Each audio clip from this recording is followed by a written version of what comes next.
En esta edición de Creative Talks Podcast, hablamos de Love, Death and Robots y te contamos qué nos gustó y qué de plano no nos gustó nada.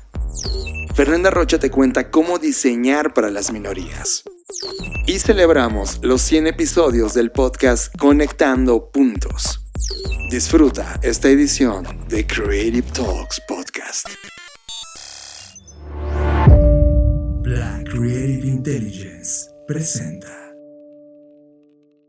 Estamos viviendo la disrupción más grande de la historia de la humanidad, una en donde la creatividad y el desarrollo tecnológico son el centro de una revolución que lo cambiará todo, y tú la estás liderando. Bienvenidos a esta ruptura del espacio-tiempo llamada Creative Talks Podcast. Creatividad, innovación, diseño, negocios y futuros, con Fernanda Rocha y John Black. Un podcast de Black Creative Intelligence presentado por Blackbot, Black School y Black Bull. Creative Talks Podcast. Hola, ¿qué tal? ¿Cómo están? Bienvenidos a Creative Talks Podcast, el podcast donde hablamos de creatividad, innovación, diseño, negocios y futuros. Y como cada semana me acompaña John Black, así que le doy la más cordial bienvenida. Fernanda Rocha, ¿cómo estás? Estoy contenta, fíjate, fue una semana bastante cansada, pero estoy contenta porque hoy me siento mucho mejor, con mejor ánimo, con más energía, así que vamos a darle. Fer, creo que este viaje al sureste mexicano nos llenó de energía, pero por otro lado, al comer demasiado, yo a nivel personal estoy tremendamente dañado de mi estómago, pero contento de haber estado por allá y haber visitado, por ejemplo, la Universidad Modelo, que está haciendo una inversión importante en términos de innovación, así que un abrazo a todo el equipo de allá. En verdad, gracias por la invitación. Media. Todos los contenidos que estamos consumiendo, series, videos, podcasts, música, películas, documentales. Media en Creative Talks Podcast. John, vamos a arrancar en esta ocasión con algo que nos entusiasma a todos, que es nuestra sección de Media, en donde hablamos de diferentes contenidos. Y hoy toca hablar, como lo habíamos prometido la sesión pasada, de Love, Death and Robots. Esta serie de ciencia ficción, este compendio, esta compilación que se hace y que ya es como una tradición en este podcast, porque desde la temporada 1 pues reflexionamos al respecto, pero no reflexionamos sobre la parte que quizás hacen en otros podcasts especializados en eso, sino aquí analizamos una parte mucho más profunda desde nuestra perspectiva. Y quiero iniciar ante esta profundidad con un statement bastante claro que he estado reflexionando desde que vi la tercera temporada hasta este día. Y ha habido en total 35 historias de Love, Death and Robots. O sea, 35 episodios. Y más de 30 están basados en cuentos que ya se publicaron anteriormente. Lo cual no está mal, no estoy en contra de eso. Qué bueno que una historia escrita pueda trascender a una historia visual. Eso me parece fascinante. Pero solo una de esas historias es de una mujer. Y es ahí donde me parece preocupante. Sobre todo en el tiempo que estamos viviendo, en el momento y en el mes que está transcurriendo, las cosas que se están peleando en este momento contextualmente. Creo que un contenido que tiene tal nivel de exposición, tal nivel de producción, apoyo, visibilidad, etcétera, pues requiere, desde mi perspectiva, que se comiencen a contar historias no nada más desde una sola visibilidad o desde una sola visión, sino creo que ahí hay algo, o más bien hay mucho que trabajar, porque al final del día, y a qué voy con este comentario, es que todo se comienza ya a sentir como que se trata de lo mismo. No sé si a ustedes les pasó, pero a mí en lo personal, este plot o esta base de las historias de un equipo de operaciones especiales o un grupo de personas o una persona se encuentra con una amenaza sobrenatural que los mata de maneras extremadamente espantosas y sangrientas, pues es un plot que ya se ha usado en un montón de episodios de esta serie. Entonces creo que la única forma de salir de esta monotonía y esta monovisión de la ciencia ficción, pues sería publicar o interpretar a otras voces, en este caso, desde mi perspectiva, voces femeninas, que sí hay escritoras que han hecho grandes trabajos y que quizás eso le daría un complemento mucho más contundente, más diverso a este tipo de compilaciones. Yo también siento lo mismo, Fer, y creo que es un mal de industria, ¿sabes? Ojo, no estoy diciendo que está bien, necesitamos cambiarlo. Yo creo que hay 3 cosas importantes que explican que también en este tipo de narrativas no esté bien representada la equidad de género. El primer problema es ese, la equidad. Creo que sigue siendo un tema de oportunidades solamente creadas para hombres, que la tenemos mucho más fácil de poder crear una serie de lazos e inclusive contratación en la industria e inclusive puertas abiertas por toda la fraternidad de hombres que está previamente diseñada socialmente, y creo que eso agota la posibilidad de que llegue este tipo de directoras, de animadoras a contar sus historias, ¿no? Inclusive quien aprueba los proyectos te termina siendo un hombre y no termina entendiendo o teniendo la sensibilidad para poder apreciar la perspectiva que hay desde otros ojos, sobre todo de género. La segunda es que 100% todas las oportunidades, no solamente el tema de equidad como lo señalé en la primera, están diseñadas para que un hombre llegue y las tome. Y las terceras, y creo que aquí es donde podemos hacer mucho mayor énfasis en tomar lo que hay. Creo que mucho de lo que hace que se paren este tipo de llegadas de narrativas es que no se atreven a crearlas. Por ejemplo, en este proyecto de Tim Miller, recuerda que Tim Miller es el creador de toda esta colección de Love, Death and Robots. En estas últimas 2 ediciones ha venido trabajando con una directora de animación llamada Jennifer Yu Nelson, que es quien la ha ayudado a encontrar estas historias.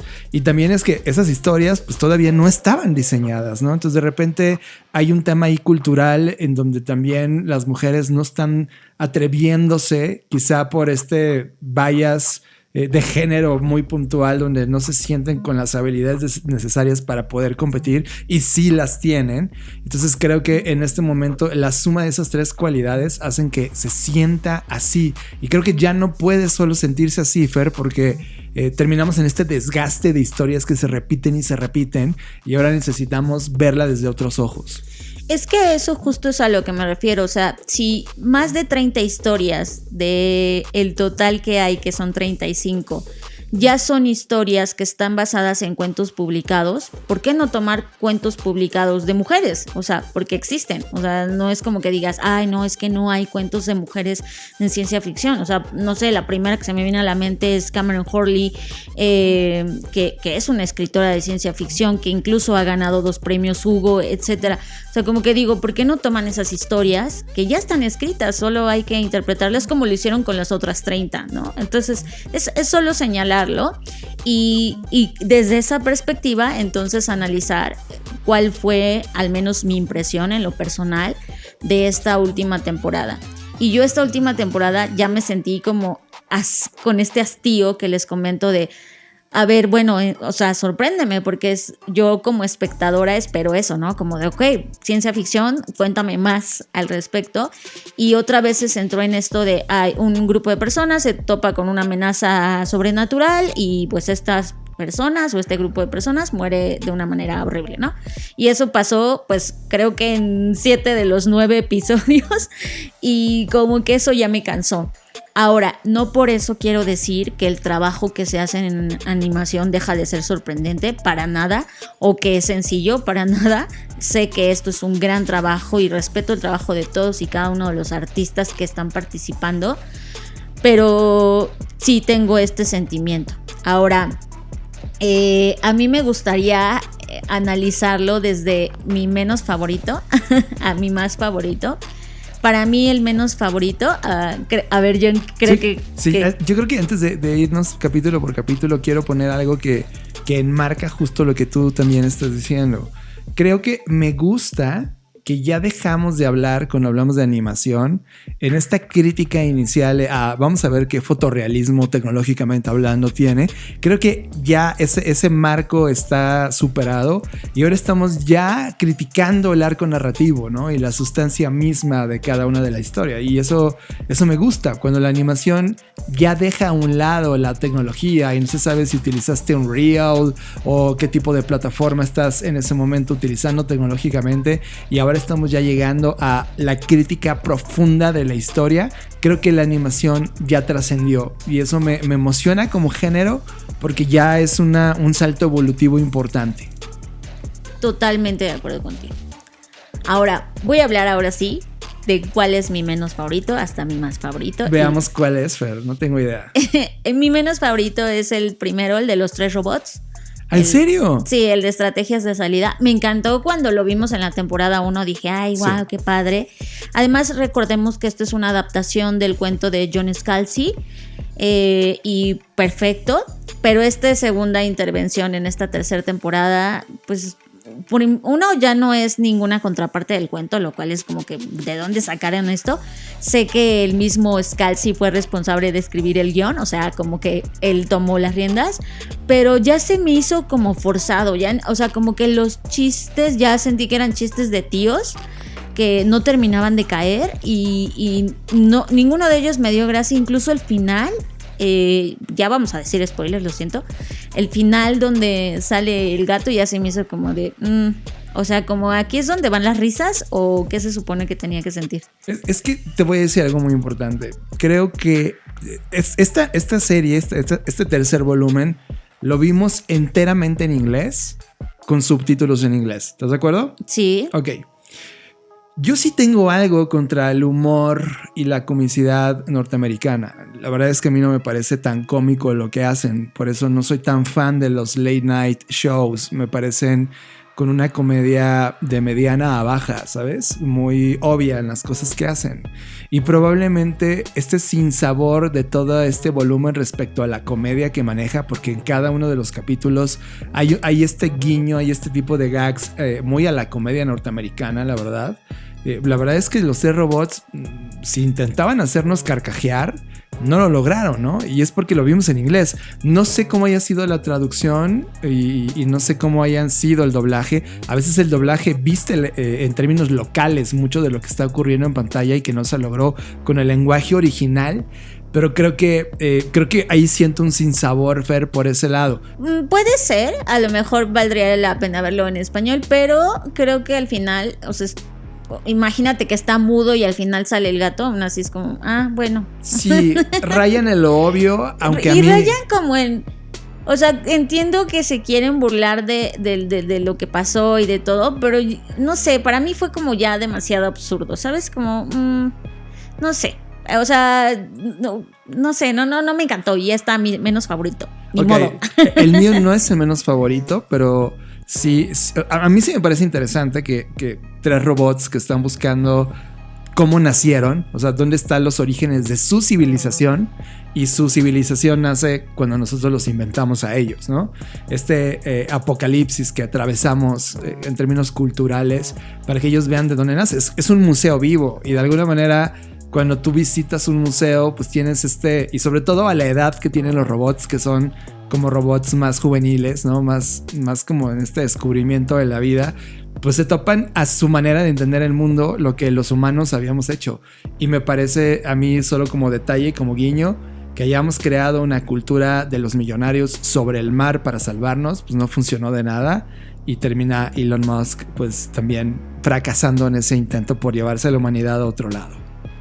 Sí, o sea, lo entiendo, no fue mi favorito y ahí está. Ahora, mi siguiente menos favorito fue el de Sepultados en Salas Abovedadas.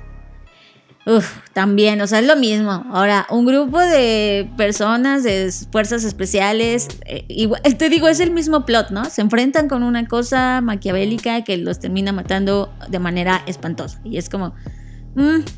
O sea, ya nos contaron esa historia un montón de veces en todas las temporadas. No necesitábamos una más.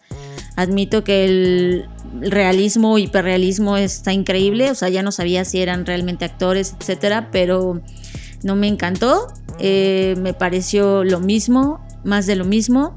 Y aunque este es el único episodio que en esta ocasión se siente como una versión de Lovecraft, ¿no? Por el monstruo y todo esto, pues también está ya basado en una historia pues que ya existe, de Alan Baxter. Y bueno, pues ahí está, es una historia de terror, de hecho, de Alan Baxter. Y si no ubican a este autor, pues él también está en el trabajo de novelas como Resident Evil, etc.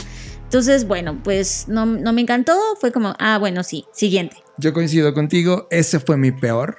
Ese fue realmente mi peor y la verdad no me provoca nada y como que lo mismo que tú, fue como de, ok, siguiente. Sí, es como, adiós, bye.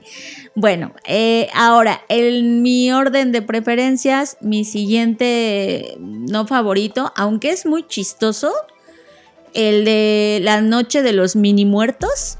Ya. Que es como todo en una maquetita. La verdad es muy bonito, o sea, como que dije, ay, qué divertido. Y yo sé que esta es una sátira del género, ¿no? En la que el apocalipsis comienza. Me encanta con el tema del sexo, es muy divertido, pero pues no va a ningún lado, ¿sabes? O sea, como que siento que es una pieza que no termina de embonar en esta última temporada, o sea, como que se vuelve tan divertida y tan poco ciencia ficción y tan, no sé, como que va muy bien a lo mejor si la metes en otro lado o si la ves por separado, pero dentro de esta colección o de este compendio siento que pues no sé, no va a ningún lado, solo es linda y ya está. Yo no coincido contigo, este es uno de mis top 3. Sí coincido contigo respecto a que tal vez pudiera vivir en un universo separado de esta colección. Me queda claro que sí. Me gusta que haya sido como este escenario siempre visto desde Dios, ¿no? Como esta toma alta viendo todo lo que está ocurriendo en fast motion, porque todo ocurre a una velocidad endemoniada. Y está lleno de comicidad, está lleno de clichés que haríamos como humanidad, exactamente los clichés. Me encanta la sala oval cuando el presidente de Estados Unidos dice "Not in my country" y decide detonar las bombas nucleares. Es muy divertido. Además recordemos que este es una historia que está basada en una historia corta de Tim Miller y Jeff Fowler. Entonces Tim Miller sabemos que es uno de los creadores de la serie. Claramente. Entonces como que siento que, o sea, sí está padre, pues. Por esa razón es de mis favoritos, porque creo que es el gag que Tim Miller se decide a sí mismo, como se permite a sí mismo hacer, para contar una historia corta que puede haber sido 8,000 películas en otro tipo de escenarios. La verdad, de hecho como que es una síntesis de todas las películas de terror, zombies y todo que hemos visto de apocalipsis zombie, ¿no? En un solo metraje. Y que al final todo ese desastre que hay y toda esa posibilidad humana de sobrevivir y que no lo logramos, termina en un pequeño ruido en medio de la galaxia, un ruido insignificante, ¿no? Sí, eso está muy... Te digo, es divertida, pero siento que no embona. O sea, es como... No. Por lo distinto que es, ¿no? Es muy distinta y creo que la que más... la que más me divertí viendo. O sea, sí, no... es muy divertida, te lo digo de verdad. Me dio mucha risa, pero como que de repente volví a cobrar conciencia y dije, pero estoy viendo Dead Love and Robots, no estoy viendo, ¿sabes? Como claro, suena como ve por tus palomitas. Aquí no hay nada de seriedad, no hay nada para crear hipótesis profunda de ciencia ficción. Solo es como diviértete con un escenario divertido y muy cómico y ya está, ¿no? Exacto. Y creo que tú y yo al final quedamos como, sí, todos los pedos de la humanidad terminan en eso, en un gran pedo cósmico, porque al final termina en un pedito cuando lo ves en la magnitud real. Sí. Y eso es muy interesante cuando dimensionas en ese tamaño y ya está, ¿no? Exacto. Este es otro de los episodios que, pues, digamos que no es tan original porque ya existía la historia, pero es original en el sentido que no es una adaptación de otro autor que no sea uno de los creadores. Ahora, vamos con el otro que no me gustó o en mi siguiente no favorito, es Equipo Mortal. Es como la misma historia que el otro, el de Sepultados en Salas Abovedadas, solo que en otro tipo de animación, ¿no? Sí. Y, o sea, mucha sangre por doquier, mucha adrenalina, ¿no? Mucho el ímpetu de un integrante del ejército, un militar. G.I. Joe al final. Sí. Entonces me queda claro que es este homenaje al cine de acción ochentero, ¿no? Está lleno de algunos chistes. Pero también me pareció como de, bueno, está bien, o sea, ya vi esta historia 1000 veces, ¿no? O sea, te digo, eso es lo que sentí. Y lo que me abrumó fue que de 9, pues al menos 2 o 3 tienen la misma base. Y eso me desesperó un poco. Esta fue mi segunda peor, la verdad. De hecho, podría ser la primera. Sinceramente estoy cansado ya de eso, ¿no? Como de esa narrativa, sinceramente. Ojo, voy a decir algo a nivel general.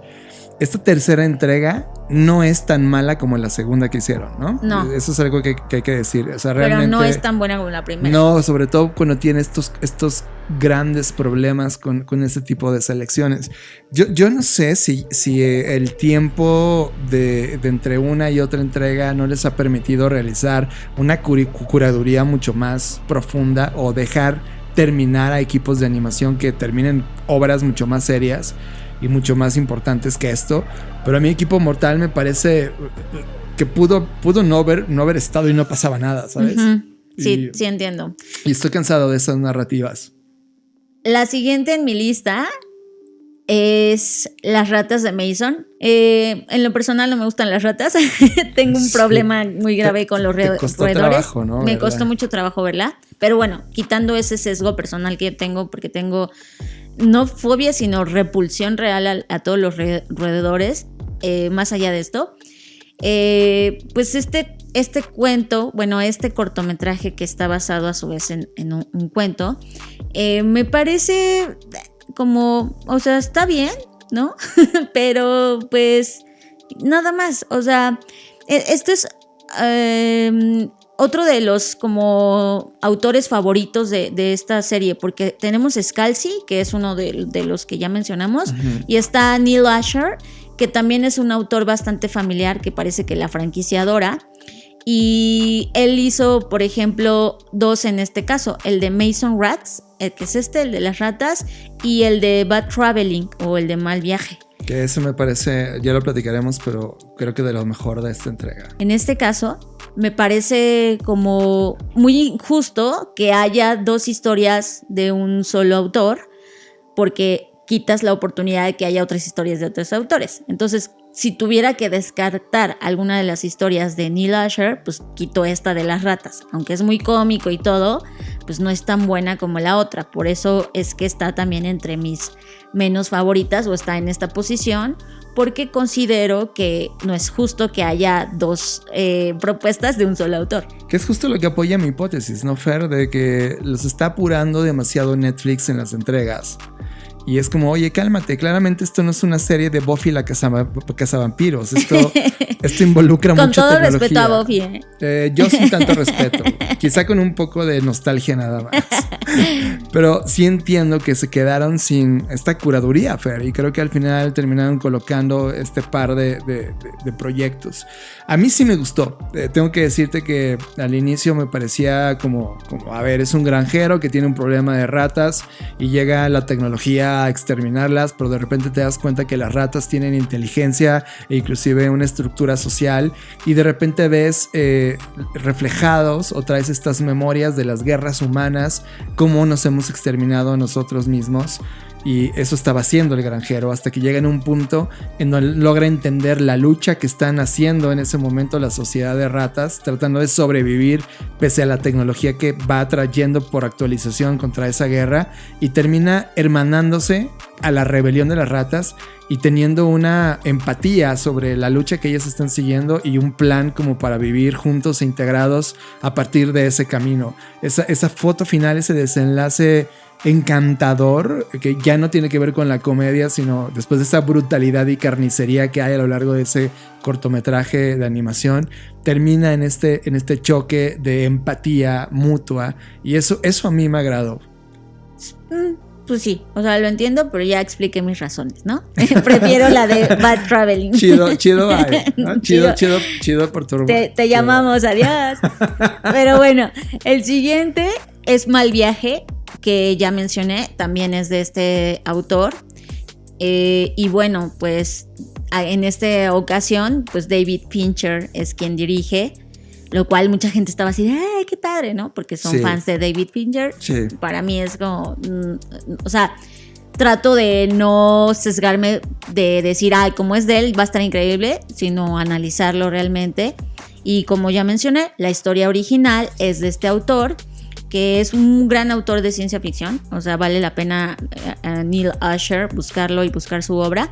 Pero más allá de eso, te digo, es lo mismo otra vez, muy bien dirigida, muy bien producida, pero es la misma historia.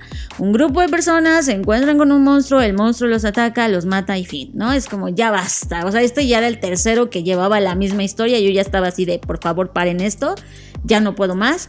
Obvio, el hiperrealismo está increíble, o sea, está precioso en ese sentido, pero ya es como, ay, ya no puedo más. Yo creo que tuvo momentos increíbles. O sea, uno de los momentos inesperados es cuando este cangrejo enorme calamar, crustáceo toma el cadáver de un ser humano y se comunica a través de sus cuerdas vocales, ¿no? Y le pide cosas que necesita. Esa parte me pareció estremecedora, esa parte me pareció durísima, ¿no? Es como, wow, utiliza esa tecnología y utiliza ese cuerpo decadente, destruido, que luego se lo va a comer para comunicarse y llegar a un acuerdo con el capitán, o el que iba a ser el capitán todavía no lo lograba. Y luego narra la historia de cómo ese ser humano tiene que convencer a la tripulación y también sacrificar a la tripulación para poder sobrevivir y desarrollar el único plan posible para exterminar a esa cosa que estaba amenazando a un pueblo completo, porque ya tenía hijos y necesitaba ir a comer con todos sus hijos.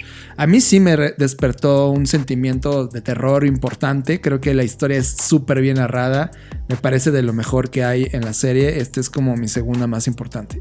Ok, bueno, a mí, quienes quieran profundizar más, hay todo un compendio, es una antología editada por David Lee Summers, que se llama Space Pirates, o que sería como Piratas del Espacio. Sí. Y ahí, dentro de esa compilación, está la historia de Bad Traveling. Entonces tiene sentido porque todas las historias que están en esa compilación tienen que ver con el mar, con los piratas. Entonces ahí como que igual y les da más sentido toda esta historia. Coincido contigo, está bien hecha, pero te digo, es la misma historia y como que yo ya decía, ya otro monstruo más, nada más que está distinto y pues ya, ¿no? Pero bueno, la siguiente en mi lista, que ya vienen como ya las más favoritas, tengo El propio pulso de la máquina, que esa historia ya existe, ya es vieja. De hecho, es una historia que todavía está disponible en línea en esas webs como que son viejitas. Hay una revista de ciencia ficción y de fantasía que se llama Clegg's World. Y bueno, ahí en ese sitio está esa historia. Originalmente es de Michael Swanwick y pues es una historia súper linda y que ya me encantó cómo la tradujeron al mundo audiovisual o cómo la produjeron en esta ocasión. Me gusta mucho la historia, siento que es linda, siento que habla de un tema como de la trascendencia, de quién eres, qué estás haciendo, a qué estás conectado y todo este tema como más, no sé, pues igual como cuántico, ¿no? De la energía, etcétera. Y esa parte me gusta, a mí en lo particular. Creo que también por el momento de vida en el que estoy como que muy sensible a ese tipo de historias. Y aunque esta historia evidentemente no es nada nueva, porque fue publicada en 1998 y de hecho en 1999 ganó el premio Hugo a la mejor historia corta, bueno, pues creo que le hacen honor a lo que ocurre aquí en esta expedición y lo que pasa con Marta y lo que pasa cuando se encuentra con una voz porque tuvo que consumir drogas, ¿no? Para mejorar su capacidad y lograr su objetivo. Y al final, pues, la historia tiene un desenlace bastante lindo desde mi perspectiva y me encantó. Fere, creo que esta es mi historia favorita de esta entrega. Yo esperaba, sinceramente, conforme iban pasando los distintos cortometrajes, algo que me hiciera sentir como Sigma Blue en la primera entrega. No ha pasado. Y de hecho, desde Sigma Blue no me siento sorprendido por nada, ¿sabes? Tengo un vacío de sorpresa respecto a historias y no lo volvió a lograr, ¿no? Esta es como la historia más importante para mí. Creo que en términos de filosofía sobre la historia planteada, yo me siento totalmente involucrado. creo que esta sobrevivencia, y ojo, viene desde la óptica de una mujer, lo cual también hace eso es lo que les digo, Ahí hace que se equilibre un poco toda esta repetición constante. Es la única historia realmente distinta de toda la entrega, la que te da sentido. Y creo, Fer, que este ser humano intoxicado en drogas, más allá de quitarle los prejuicios de intoxicado o que es una droga dañina, etcétera, lo que hace es que abre su percepción de procesamiento cerebral y le permite entender una de las tecnologías más incomprendidas en la historia de la humanidad, que es el sonido. Y creemos que el sonido permite el viaje de data y la sincronización y el entendimiento de cómo está vibrando o latiendo el cosmos. Y creo que este ser humano conecta con eso a tal grado que tiene que tomar una decisión que de hecho era como morir a secas o morir sabiendo ese algo nuevo, y decide dar ese salto de fe hacia ese algo nuevo para trascender hacia lo que ese ser humano estaba entendiendo respecto a lo que ve en ese cortometraje. Me parece un poema absoluto, un tema visual espectacular y me encanta. Fer, este es mi favorito de esta entrega. Sí, aunque el autor original de este cuento corto es un hombre, creo que el que la protagonista sea mujer, como bien lo mencionas, cambia todo el contexto de la historia y es bastante lindo. Mi segundo, o sea, es decir, ya estamos llegando al final. Mi segundo favorito es El Enjambre. Pues es una historia de miedo, de terror, pero también de filosofía, que habla sobre la arrogancia del ser humano, inclusive a nivel cósmico universal, y pues plantea esta historia donde se encuentran precisamente con un enjambre y los humanos creemos que lo vamos a poder controlar y dominar y robarnos su tecnología, pero pues resulta que ocurre exactamente lo contrario. Esta historia también es una obra adaptada de una historia original de Bruce Sterling, y también es una historia ya de los 80s, así que pues toman esto como base para crear esta historia. Me gusta lo que aborda, me gusta también la parte donde en algún momento estos chicos humanos se enamoran y bueno, pues tienen que vivir una serie de cosas y al final tomar una decisión. Esta es mi quinta favorita y coincido contigo en que muestra la naturaleza humana de posesión, ¿no? Y cuando te das cuenta que te enfrentas, aunque pareciera que no, con una de las sociedades más avanzadas y viejas de la galaxia, e intentas ganarle, es como un ejercicio casi como de ¡ay, mis niños!, ¿no? Es más, la propia reina del enjambre lo ve como ese ejercicio de ¡ay, ¿qué me vas a enseñar tú a mí, humano?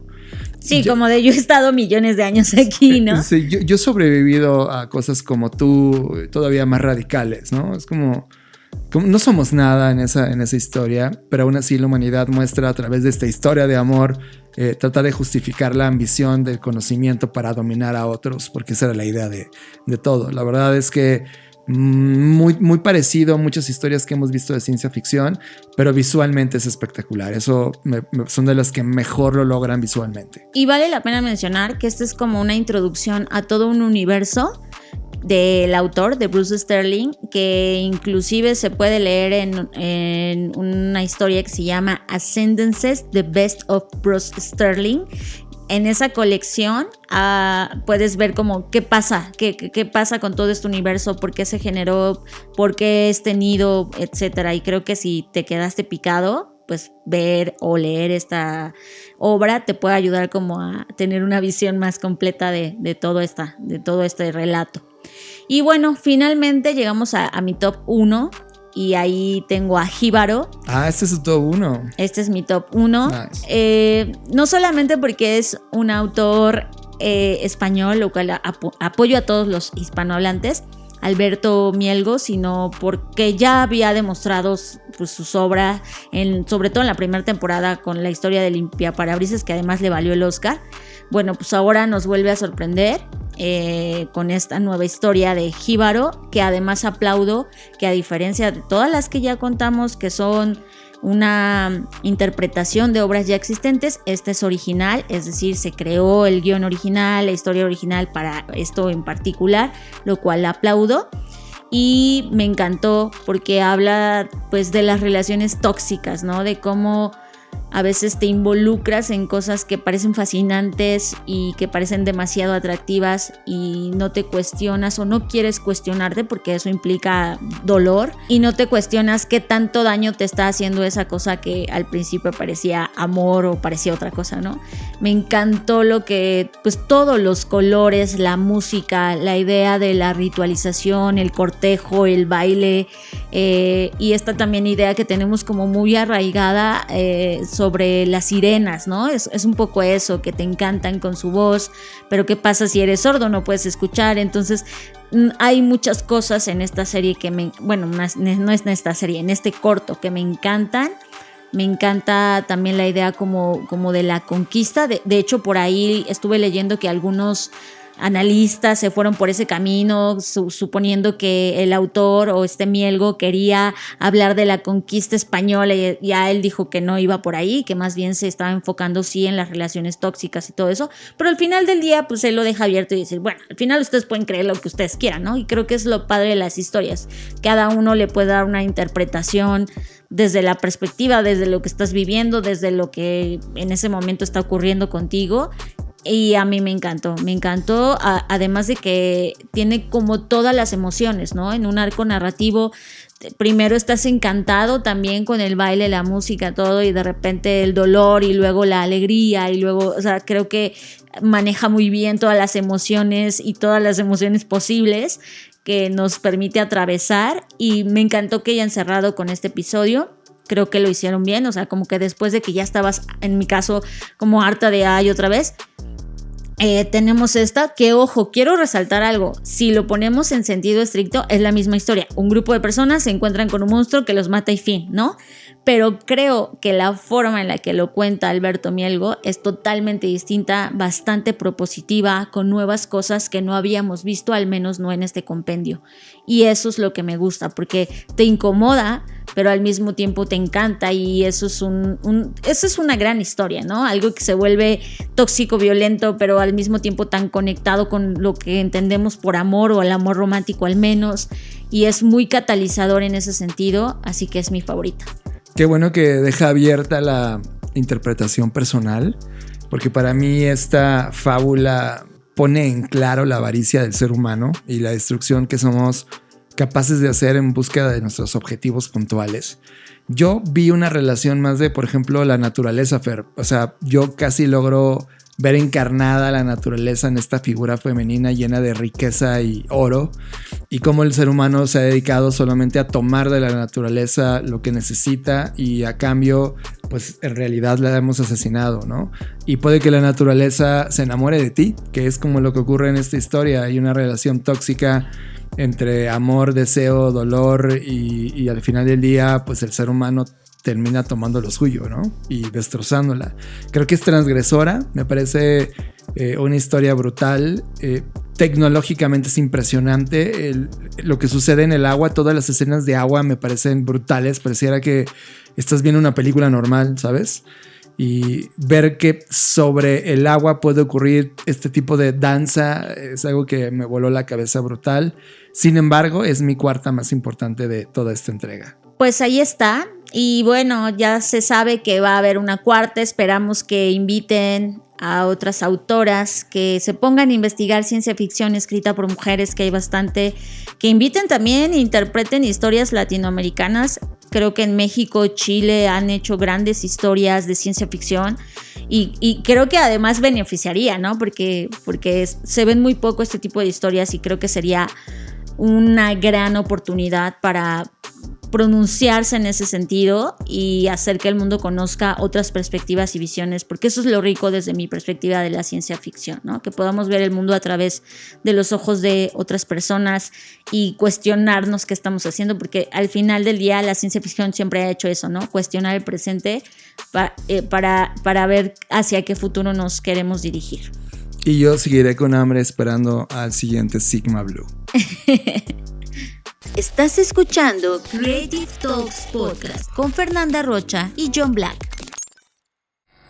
En los 80s comenzó en Europa un fenómeno social denominado DINKS, Double Income No Kids. doble ingreso sin hijos. Parejas jóvenes que decidían vivir juntos y el unir sus ingresos les permitía disfrutar de otras formas de entretenimiento, libertad financiera, viajes y un buen estilo de vida. En México, con base en datos del Instituto Nacional de Estadística y Geografía, este mercado significa el 8.6% de la población actual, representado por personas de entre 25 y 40 años, quienes decidieron no tener hijos ya no solo por el tema de ingresos, sino por nuevas preocupaciones que van desde las económicas, las ambientales, la superpoblación, la falta de alimentos y el aumento del costo de vida.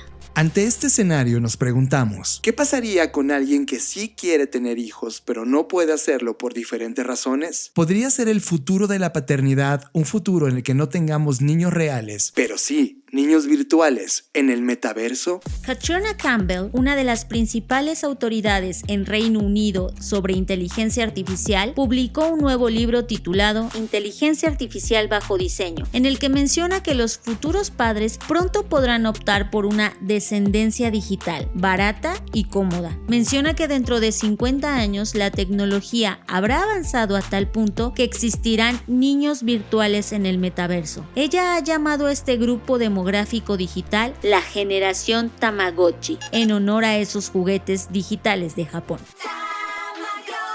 Estos niños virtuales se verán, sonarán, actuarán e incluso se sentirán como humanos reales. No costará nada alimentarlos, no utilizarán espacio y se mantendrán saludables mientras estén programados para vivir. Y se podría acceder a ellos a través de un servicio de suscripción tipo Netflix, lo que representaría una solución viable a largo plazo para el control de la natalidad, sin impedir que las personas tengan hijos, de acuerdo a Campbell. En la actualidad ya existe una prueba de concepto para niños virtuales en forma de Baby X, un experimento en curso de la empresa Soul Machines con sede en Nueva Zelanda para tratar de humanizar a la inteligencia artificial para que sea más atractiva para la sociedad. ¿Te imaginas un futuro en donde las personas prefieran tener hijos virtuales? Nos vemos en el futuro. Estás procesando Creative Talks Podcast con Fernanda Rocha y John Black. Johnny, este segundo tema que vamos a tratar está totalmente interrelacionado con lo que decíamos sobre diseñar para las minorías o desde las minorías. Y recientemente me encontré un artículo que justo apuntaba hacia eso y me encantó, y habla sobre cómo diseñar para las minorías funciona mejor para la mayoría. Contrario a lo que pensamos, que si diseñamos para las minorías solo les va a funcionar a ellos, por el contrario, el diseñar para las minorías nos funciona mejor a todos. Y habla sobre 7 principios que están destinados o podrían estar destinados a ayudarnos a tener una mayor inclusión, es decir, ser inherentemente más accesible para todos. Me encantan los principios, creo que cualquier persona que esté en las industrias creativas podría intentar incorporar estos principios a su hacer y su haber, así que los voy a mencionar uno por uno si te parece bien. Venga, Fer. El primero es el uso equitativo y puntualiza que el diseño es útil y comercializable solo si incluye o permite el uso de personas con diversas capacidades, lo cual estoy totalmente de acuerdo, ¿no? Hoy vemos cosas tan simples como las escaleras o los accesos a ciertos lugares donde evidentemente no es útil porque no está diseñado para todas las personas con diversas capacidades. Entonces, ese es el primer principio. El segundo es la flexibilidad en el uso y es que el diseño se adapte a una amplia gama de preferencias, habilidades, capacidades que tenga cada persona, y creo que el diseño flexible es algo de lo que ya deberíamos estar hablando en todos lados, que algo se pueda adaptar y que sea fácil de manipular, sobre todo pensando en objetos, pero también podríamos pensar en servicios. Creo que es imprescindible. El tercer punto es uso simple e intuitivo, que creo que eso ha sido una primicia del diseño desde tiempos memoriales, ¿no? O sea, como esto siempre ha sido algo que se requiere. Después Steve Jobs lo puso bastante de moda, ¿no? Sobre el tema de menos es más, etcétera. Pero creo que este principio debe permanecer. que sea simple, que sea intuitivo, es algo que es básico en términos de diseño. Y que ha basado toda la conversación de experiencia de usuario, ¿no? Totalmente, porque al final del día eso hace que sin importar tus conocimientos, habilidades o nivel de incluso de profesión, etcétera, tú puedas usar un producto o un servicio.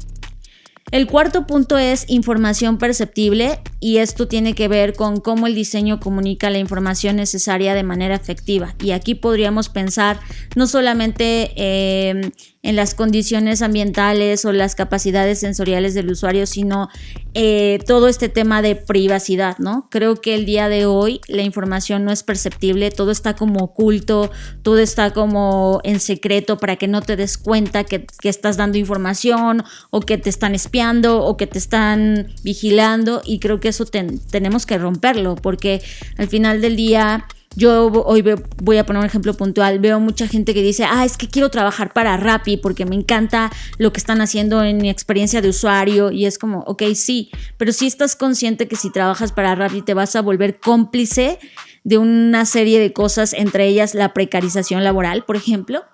Entonces creo que a veces no vemos esta información perceptible, o sea, solo vemos como el falso beneficio que tienen ciertas cosas o productos, pero no analizamos lo que está pasando al interior, y eso para mí es parte de la información perceptible. El quinto es tolerancia al error, y esto es que el diseño comunique la información necesaria de manera efectiva al usuario, independientemente de las condiciones ambientales, que creo que también eso es imprescindible. El sexto es bajo esfuerzo físico, y es que el diseño minimice los peligros y las consecuencias de ciertas acciones accidentales. Y aquí, por ejemplo, pongo en la mesa algo que acaba de ocurrir y es terrorífico, el diseño de armas, ¿no? Y siempre en el diseño tenemos que cuestionarnos, ¿esto que estoy diseñando puede matar a alguien? Porque si sí, probablemente lo hará. Y eso es algo que a veces no nos cuestionamos cuando diseñamos. Pensamos, pero yo nada más lo diseñé para que la gente, no sé, fuera feliz, pero no pensé que iba a dispararla, ¿no? Y es como, ok, ¿tenía la funcionalidad de dispararse? Sí, entonces probablemente la gente lo iba a saber para eso, y creo que eso siempre es algo que tenemos que cuestionar. Y el último es tamaño y espacio para la aproximación y el uso, y es que se proporcione un tamaño, espacio adecuados para que se pueda usar, manipular independientemente del tamaño de nuestro cuerpo, nuestra postura, etcétera.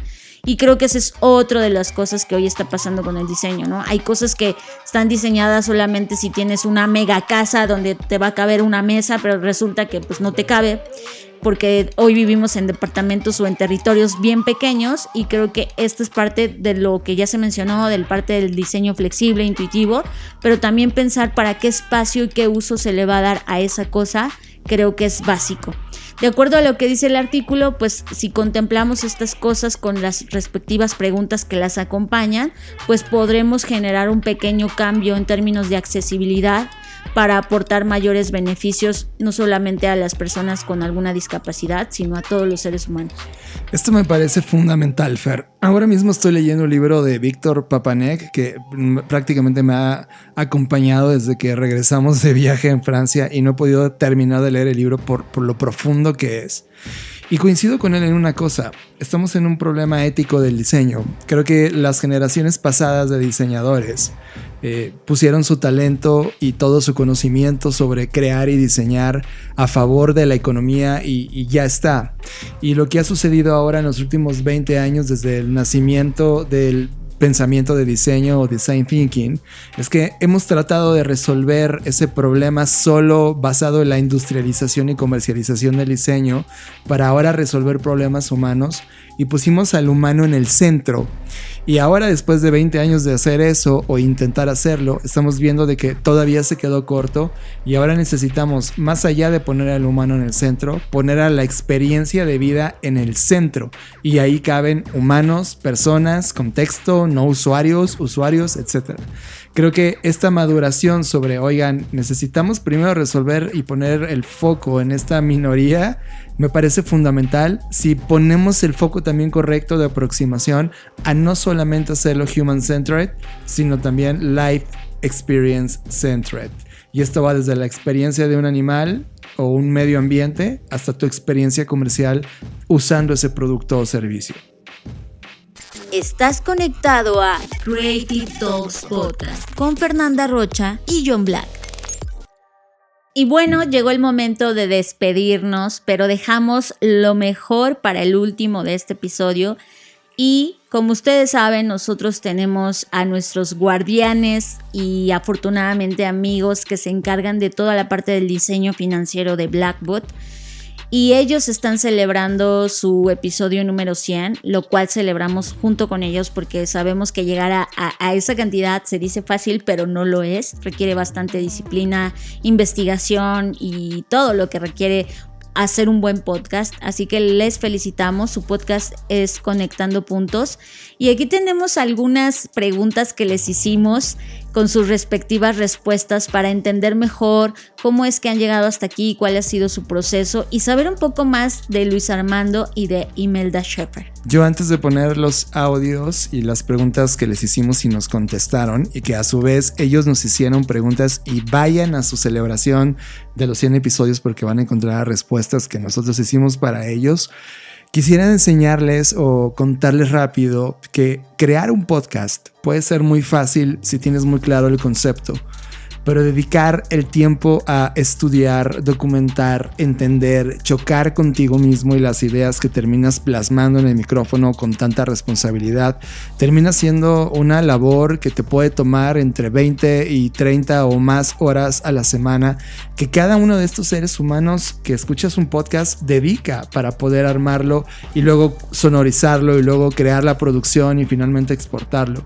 Ese viaje lo ha hecho Luis Armando Jiménez Bravo e Imelda Schaeffer para justamente conectar puntos y tratar de abordar temas que son relevantes en el entendimiento de la complejidad de la experiencia de vida y que ellos en verdad han puesto lo mejor de ellos mismos para poder simplificarlo. Y ese ejercicio me parece un ejercicio fundamental y estoy contentísimo de que hayan logrado llegar a este primer hito de los 100 episodios.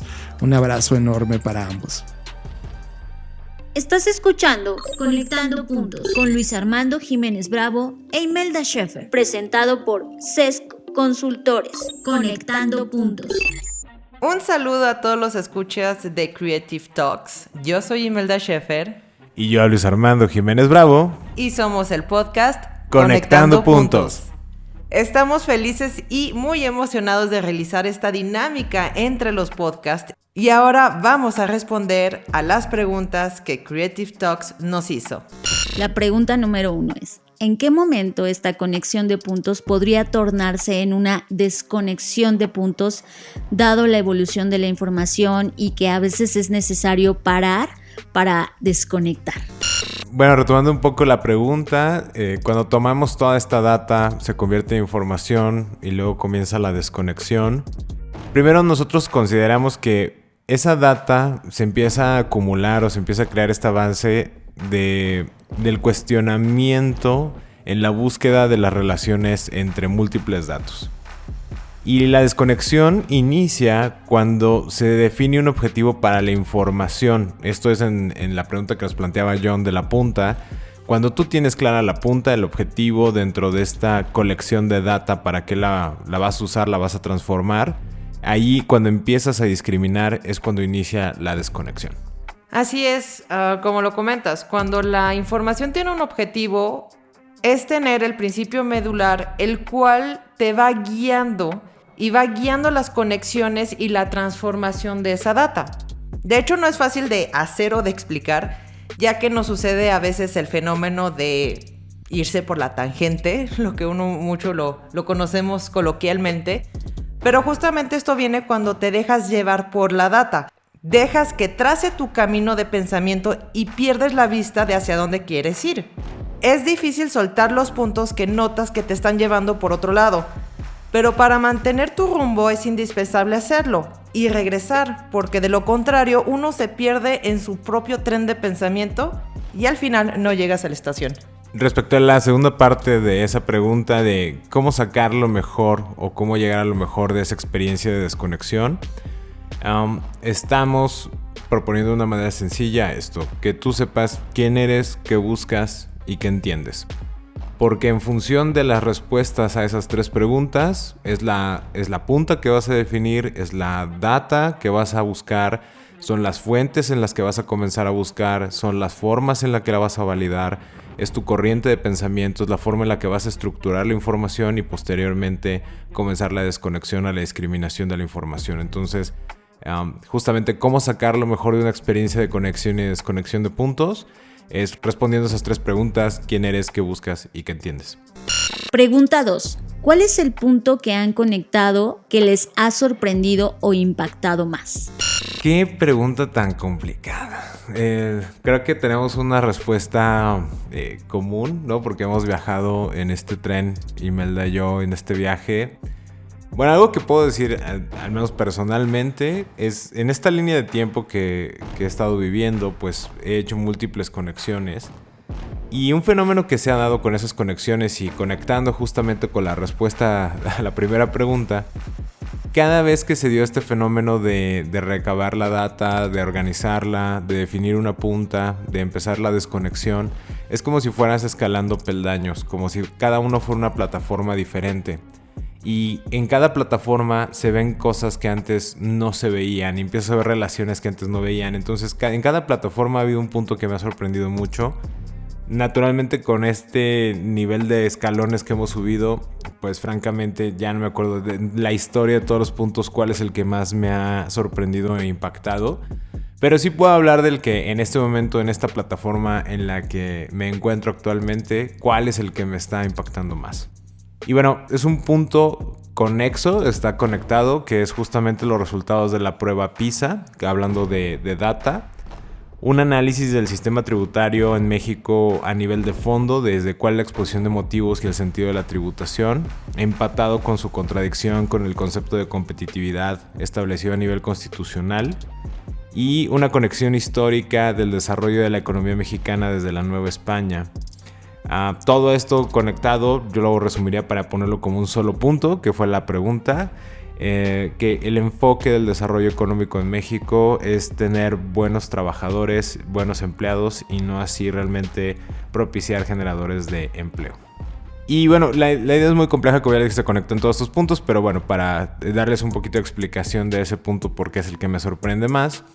Justamente porque aquí en México el artículo 25 constitucional, el primer párrafo, define lo que es competitividad como desarrollo económico y generación de empleo. Pero cuando estudiamos en la PISA, por ejemplo, la prueba más reciente de 2018, y vemos que muchos estudiantes en México reflejan que la inteligencia no es algo que se puede mejorar. Y por otra parte, que esto es muy importante, porque si no puedo mejorar mi inteligencia, si yo creo que como ya nací, es un modelo de pensamiento determinista, así como nací, así me quedo, pues entonces es preocupante porque como tal el sistema no está propiciando la competitividad. Y lo empatamos con el sistema tributario, que a nivel de fondo pues está explotando más a los trabajadores, es a los que más se les retiene impuestos, es a los que menos facilidades se les da a nivel fiscal, son la base cautiva de tributación, lo cual pues contradeciría el tema de competitividad, porque la gente que está trabajando es la que paga más impuestos, pero es la que se queda con menos capital para utilizar o sacarle un provecho fiscal.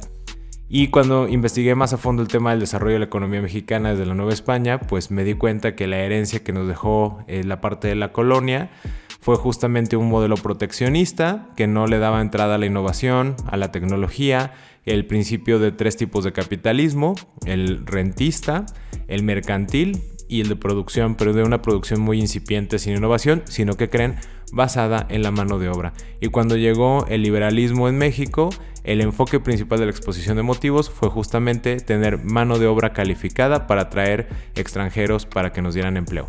Entonces, bueno, esa fue como una explicación muy breve del punto que en este momento me sorprende más y me ha impactado más. Y como comentaste, Luis, yo también voy a compartir algo reciente, porque como va pasando el tiempo ya no puedo recordar cuál fue el que más me ha impactado, ya que ahora están asimilados en mi ser y tienen todos el mismo impacto. Pero la conexión más reciente viene desde un bloqueo del conocimiento de la filosofía. Es algo ya muy personal y así va la historia. Hace un tiempo no tan lejano, Fernanda Rocha nos mostró un libro que explica la filosofía de manera simple y de hecho recuerdo que hasta tiene unos dibujos. En ese momento se me hizo interesante, pero tuve un bloqueo de saber más sobre el libro. Hace un par de días empecé a ver la serie Imperio Romano en Netflix. Aprendí sobre Marco Aurelio y que fue un gran filósofo y que sus escritos siguen siendo referencia hoy en día. Se conectó en ese momento con el hecho de que estaba también algo frustrada conmigo misma y también conecté con el pensamiento de que es importante que me ponga a leer cosas nuevas que no tienen que ver con el trabajo. Lo que me conectó con el libro que me había mostrado Fernanda. A propósito, tengo otros libros que no he leído, pero en este momento conecté con esa frustración mía y mi sensación de que no me gusta, de hecho, leer sobre la filosofía. Una tarde me acerco a Luis y le comento que me gustaría comprar el susodicho libro. Luis se mostró contento por darme gusto y me responde que lo compraría. Yo no estaba nada emocionada. Le confesé que lo estaba haciendo para obligarme a leer sobre el tema, que en realidad siempre he tenido una molestia con ese aprendizaje, ya que la primera vez que fui introducida a la filosofía fue en la escuela, y siempre me molestó que teníamos que aprenderlo más que entenderlo. Y aunque no estuviera de acuerdo con algunos pensamientos, tenía que aplicarlo para las tareas. Después de comentarle esto, Luis empieza a platicarme sobre algunas corrientes filosóficas, y empiezo a entenderlas, a descartarlas sin miedo, y me emociono, ya que ahora puedo conectar con el tema y leer el libro con más gusto. Toda esta historia hizo múltiples conexiones que me llegaron a los siguientes puntos.